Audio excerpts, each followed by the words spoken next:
Good afternoon, and I'm back.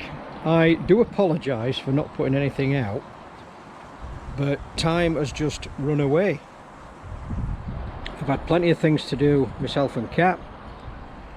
Holidays to South Wales this time round, and that's to come. The weather, Law Magro likes the weather. Breezy, grey, dry. Yeah, very breezy. And I've just cleaned the garage out. What's an absolute state. Peterborough. First off, thank yous. Law Magro. Law got in touch with me a couple of days ago, basically asking whether I was still alive, but she didn't actually say that. So yes, I'm still alive. So I'm going to put something out. Myself and Kat went for a walk around Wansford station, where the Nene Valley Railway is basically centred, and we found a 8-mile walk. So I'm just going to put some bits and pieces on at some time in this video. I don't know when it'll be, but you can watch that. Secondly,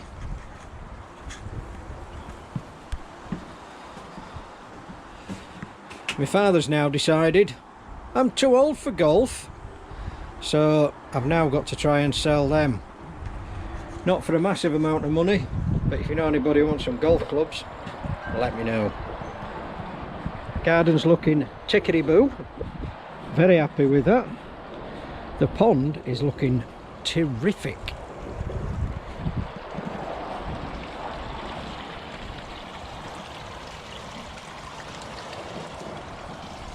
The water clarity is absolutely top draw, and I've made a point of cleaning the windows. The Sorghoi had a couple of raised scales either side of its gill covers, but they're completely healed up. The only one thing of note is the, oh, it's gone now, the Parachina just at the front of its dorsal fin. It looks as though it's got some like rot on it, very tiny brown flakes, but I'm just not certain. Thank you, Kat. I'm just not certain how damaging they would be, so we're gonna have to take it out at some time. Second thank you to Jamie, keeping it coy. Jamie brought some watercress, and there was maybe a couple of stalks in the bag, and this has gone absolutely crazy.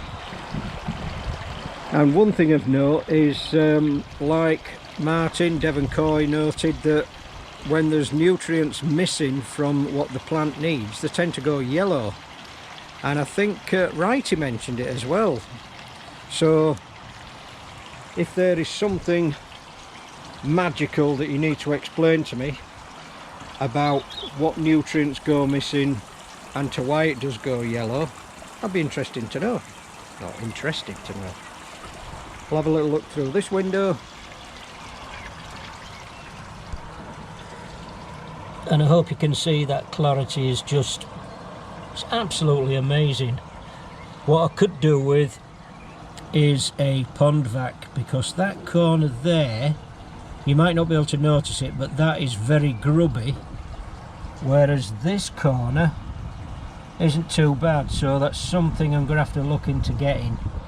It's just a dead spot. Also, we had flukes. We're talking about 3 weeks ago now, and because of all the talk about the flukes getting some what's the word? Resistance. So resistance to the fluke solve, I changed to Lernex Pro. Wow, what an absolute transformation. One thing that I did note was, every time I watch somebody using Lernex Pro, they make a change to how it should be administered. It's almost as if you've tailor-made it to your own pond. I spoke to a local koi dealer and he basically said UV off for 24 hours, chuck it in after a good mix. That's a trial in itself, mixing Lernex Pro. Oh, I'll show you what I use though. This might help you. I'll follow you.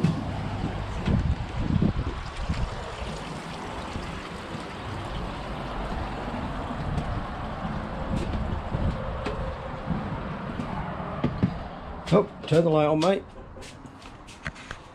So I bought one of these. I think it come from Screwfix, and I think it's just a standard paint mixing tool. It's about 400 ml top to bottom, but that mixed the Lernex Pro in seconds. Did a really good job. However, be careful if you're using a battery drill, which I did, and if you turn it up too high, the Lernex Pro comes flying out of the bucket. I know, it happens. While we're in here and it's quiet, I saw Jack, Balding Reefer. Absolutely horrific what you've gone through, mate. Absolutely shocking. My heart goes out to you. I'm not going to say I hope you come back bigger and better, because you will come back better, maybe bigger, I don't know, but here's to you, mate. Hope you get yourself sorted, and I'm glad that you and your family were safe.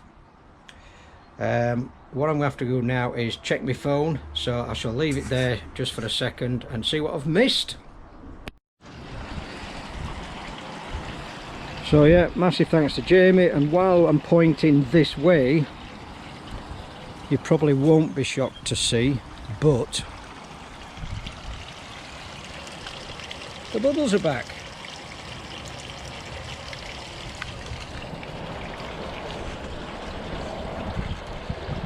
But I'm not bothered, absolutely not bothered. Clearly it's getting sucked in somewhere. I have tightened up everything that I could possibly think of. Turn valves on and off, doesn't make any difference at all. Where the bubbles are coming from, whether it's a leak or another part of the system, not a clue.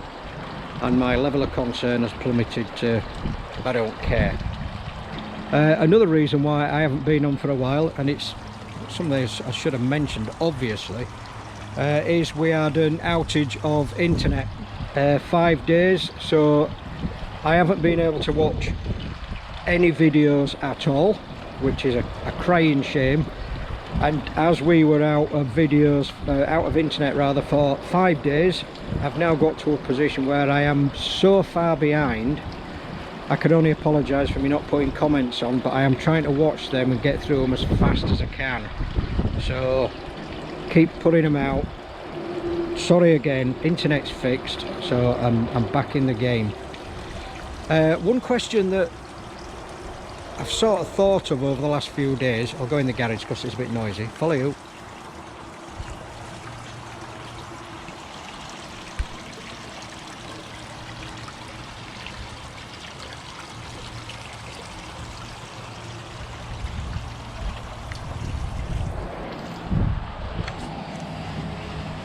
Right, that's a bit quieter. So as we've been hit by high energy prices, we're turning things off, we're doubling things up, we're adapting things, and one other thing that sort of stuck out is we're using cheaper products. Okay, there might be a cheaper air pump, there might be a cheaper water pump, cheaper UV bulbs, which got me thinking. We have to be really clever with how we're using our money at the moment, but what piece of equipment would you never compromise on? No matter how expensive it might be, I mean obviously nothing silly, but you just will not compromise on that. It might be just food. You will pay top dollar for a certain product, a certain type of food, and you will not go for cheaper food because you trust it so much. It might be an air pump, it might be an EA air pump. You won't get maybe a cheaper product because you don't trust them, so in the comments, tell me what product you will not ever compromise on. Hello cat. One thing that I won't compromise on was fiberglass. I would probably, touch wood, never go for anything else apart from fiberglass. So if it was top dollar, I'd pay top dollar, but I wouldn't go for a liner. That's just me personally. So what would you never compromise on, and put it down in the comments. So I think that's it. I'll come back to you in a second. I just need to check my cheat sheet.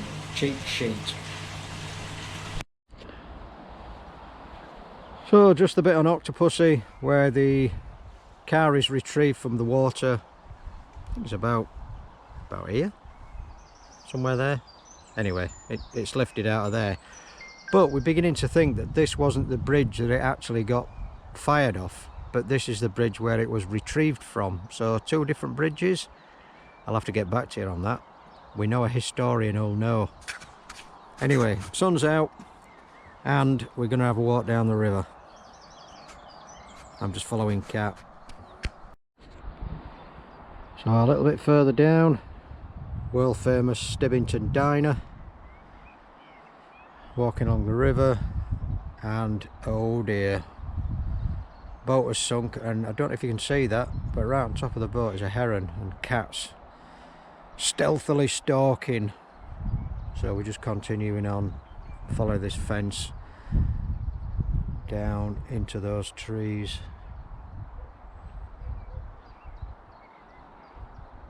That heron doesn't seem too bothered. It's normally flown away by now.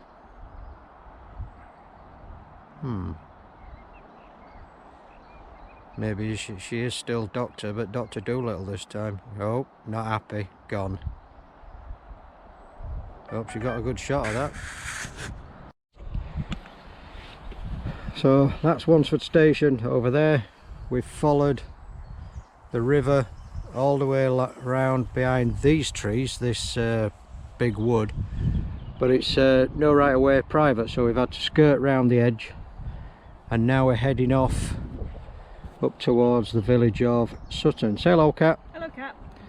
And for the first time ever, I heard a cuckoo and saw a cuckoo, and in my haste to get a good look at it, I trod in the world's biggest cowpat. So I spent about 5 minutes trying to clean that off. Great. Anyway, onwards and upwards. So that railway line passes across there. That's on its way to Peterborough. But we are going to follow the Nene. Look at that for a garden. Oh, yes please. And follow the Nene down here. So we've got red kites, swallows, martins, reed buntings, and cows. So we are heading somewhere over that direction, but as always I'll be following Cat. Oh, cuckoo.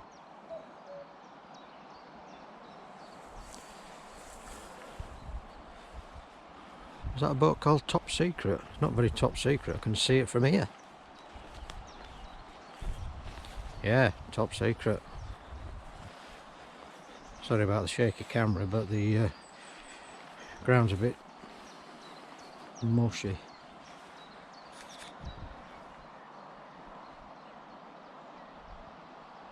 So we're just continuing on around till we find some kind of bridge, I guess. So this is the original train line, the branch line, in the tunnel.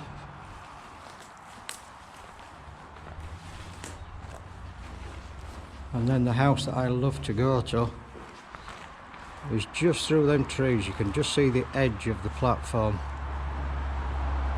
Fantastic. I haven't been out here for a few years, but that's just lovely to see. So we've just come through that hole. We're going to cross this little bridge We're at the side of the river, and it's got this little tributary, if you like, little stream through this bridge. That's really nice, but how long has that fishing sign been there? That tree has totally engulfed the sign. It's welling. So now we're going to carry on down here.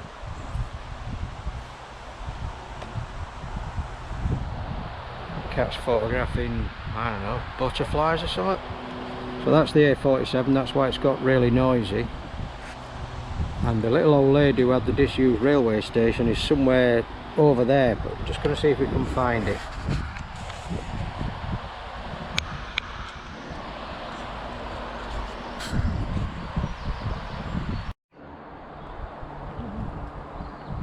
Cat spotted a kingfisher.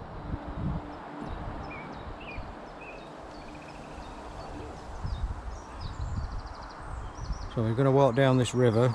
Just behind us there's the old disused railway, but there's too many trees, you can't see it.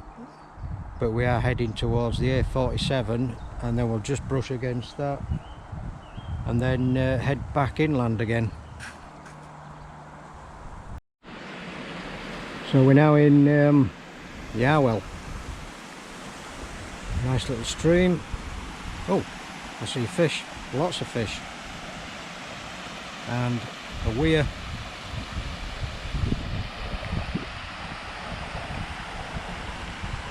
And a cat. Yeah. Yes, sorted. So we've just come up this lane. I couldn't help thinking that it were called Love Lane or Love's Lane. Turns out it's called Lover's Lane. I wasn't too far away. Some lovely flowers. Various gravestones. 1883. 82 years, so 1801. My goodness. Beautiful church. This is the village of Sutton. In the tree. And there, Horseshoes. yeah, a horseshoe tree of some kind.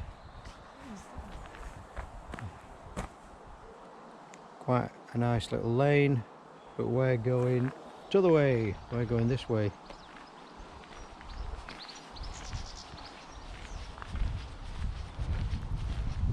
So what's this? St Michael's and All Angels, Sutton.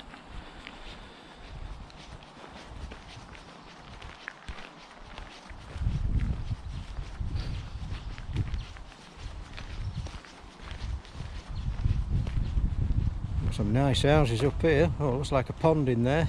I can't see what's in it from here, but that looks very nice. And that cuckoo's chasing us round, I can still hear it.